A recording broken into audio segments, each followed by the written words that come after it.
a number of extremely troubling stories recently about your leadership and temperament and what's happened to the FBI with you at the top. And in response to all the concerns about your leadership, instead of righting the ship, you've taken to polygraphing your employees to scare them and attempt to rat out leakers.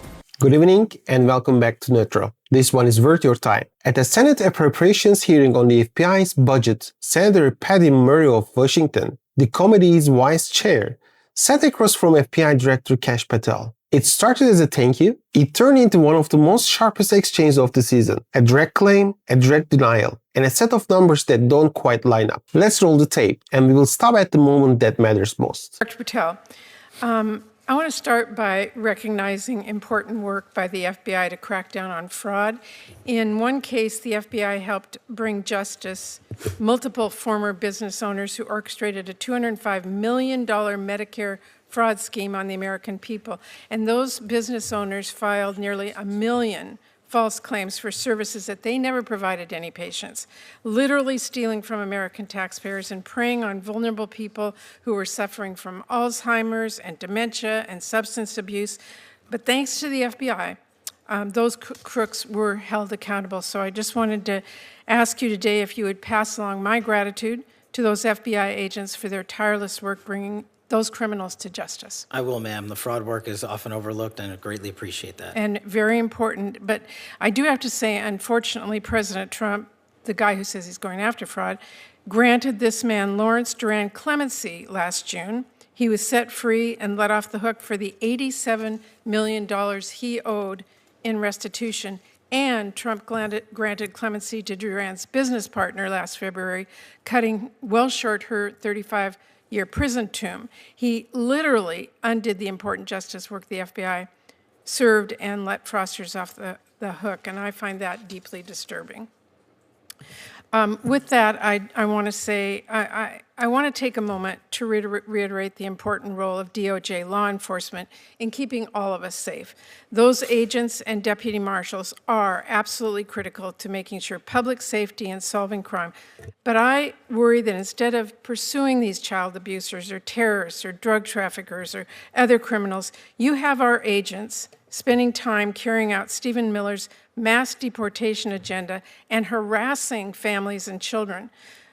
I want to ask you, Director Patel, how many FBI agents have been reassigned to work on immigration enforcement? Let's set this up honestly, because Senator Murray did something here worth noticing. She didn't open with an attack, she opened with credit. She thanked FBI agents for breaking $205 million Medicare fraud scheme, crooks who filed close to 1 million false claims and preyed on people with Alzheimer's, dementia, and addiction. And Director Patel agreed with her. He said fraud work is often overlooked. For about 90 seconds, this was two officials on the same page. That's the part of Washington that still works. Hold on it. Then Murray made a turn, and it's one worth understanding whether you lean left or right. She noted that one of these convicted fraudsters, Lawrence Duran, received clemency. His restitution, tens of millions owed back to taxpayers, wiped away. His business partner's 35-year sentence cut short. Now, clemency is a presidential power.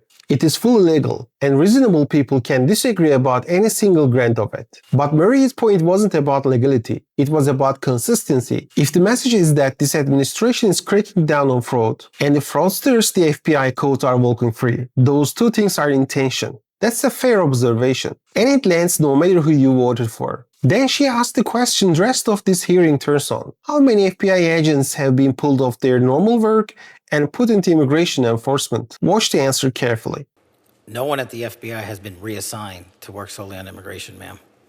Well, I would differ with you because according to the Cato Institute, more than 2,000 FBI agents were reassigned to work on immigration enforcement in 2025. By the way, it's not just the FBI. More than 2,000 agents from the DEA, more than 600 from the Marshal Service, and more than 1,000 ATF agents are spending their time on immigration enforcement. That has really pulled critical, highly trained assets off of work to keep our communities safe from drugs and guns and other threats, and I find that deeply disturbing. Now, Director Patel, I want to ask you about a number of extremely troubling stories recently about your leadership and temperament and what's happened to the FBI with you at the top. And in response to all the concerns about your leadership, instead of righting the ship, you've taken to polygraphing your employees to scare them and attempt to rat out leakers. There are reports that you're using FBI resources to investigate journalists for reporting what's going on, and that is absolutely not what this committee intended when we funded the Bureau. So can you commit to this committee today that no agent hours have been pulled from other work like counterterrorism or violent crime investigations to work on matters related to negative press about you or your personal lawsuit? Senator, I greatly appreciate the question, and I can tell you unequivocally, this FBI is targeting and investigating no journalists. This FBI is targeting no journalists. The Obama and Biden administrations targeted dozens of journalists, sent out 1,200 interviews. I didn't ask you about the Biden administration. I asked Well, if you can commit to this committee that no agent hours have been pulled from other work. We have not done so. Okay, well, there are reports that are using FBI resources to investigate journalists. You are saying to this committee today that that is not true. That's correct, ma'am. Okay, well, let me just say, Director Patel, we need a serious budget, but we also need serious leadership. And I will say this, there's one clear priority in Trump's overall budget, and it isn't law and order, it is war. Because while Trump is proposing cuts to programs that really do keep people safe, he wants to increase war spending by $500 billion. And I don't need to tell anyone here we are not going to bomb our way to safer communities. So I intend to help rip that budget up and write bills that keep families safe. But beyond that budget, we need serious leadership at the FBI that the American people can trust. And I am deeply concerned about the reports that your leadership has not been serious. We need somebody at this agency who's focused on solving criminal cases, not passing out branded bourbon or jetting around the globe.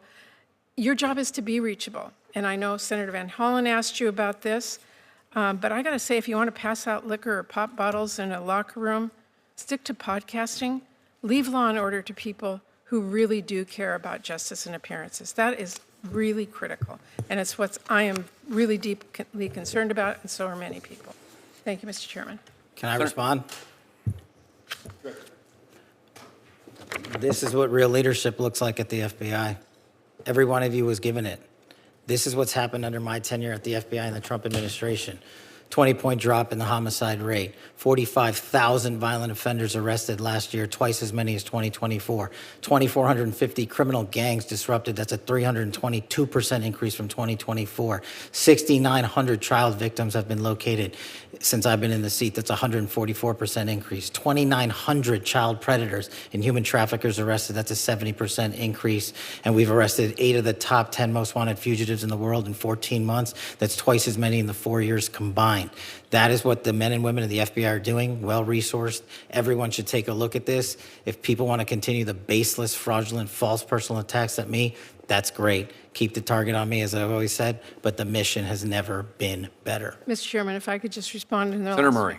I appreciate the work of our FBI agents, but leadership, serious leadership, is a concern. And we are seeing the pictures of passing out branded bourbon and what happened at the Olympics and jetting around the globe and all the rest of it. And that, I will say again, Mr. Chairman, is of deep concern to me. Thank you, Mr. Chairman. Thank you. Senator Fisher. All right, let's put the whole thing together, because this deserves careful eye, not a loud one. Start with the cleanest factual disagreement of the hearing. Murray asked how many FBI agents were reassigned to immigration work. Director Patel said no one at the FBI has been reassigned to work solely on immigration. Murray came back citing the Cato Institute, and this matters. Cato is a libertarian think tank, not a progressive one. By that count, more than 2,000 FBI agents were shifted toward immigration enforcement in 2025, plus thousands more from the DAA, the Marshal Service, and the ATF. Here is the honest threat. Both statements can be true at once, and that's the problem. The word solely is doing enormous work in that sentence. An agent who spends half his week on immigration cases hasn't been moved solely. but his counterterrorism caseload has still been cut in half. When a precise word becomes the hinge of an answer, you are right to slow down and ask what's being said. And what's being carefully not said. That's not cynicism. That's reading closely. And reading closely is the whole reason you are here. Second, the journalist question. Murray asked Patel to commit that no agent hours were pulled from counterterrorism or violent crime to deal with negative press about him. Patel's denial was firm. He said this FBI is targeting no journalist. Full stop. A clear, on-record denial from an FBI director carries weight, and it should. If it holds up, it holds up. We don't assume the worst. We watch and we check. Third, the leadership question, and this is where it got personal. Murray told the director to stick to podcasting and leave law and order to people focus on justice. I'll be straight with you. I think that was the weakest moment of her questioning. Here is why. A personal job hands the other side an exit, and Patel took it. He came back with a wall of numbers. A 20-point drop in homicides, 10 of thousands of violent offenders arrested, 8 of the top 10 most wanted fugitives caught. Those numbers deserve scrutiny, and we will dig into them, honestly. But notice the dynamic. Her personal framing let Patel reframe the whole exchange from, "Are you serious enough for this job?"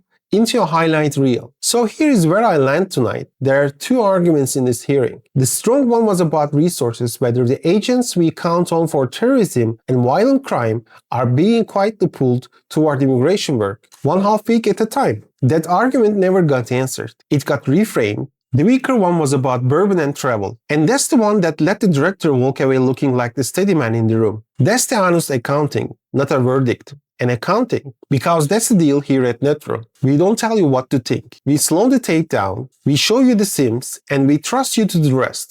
Good night.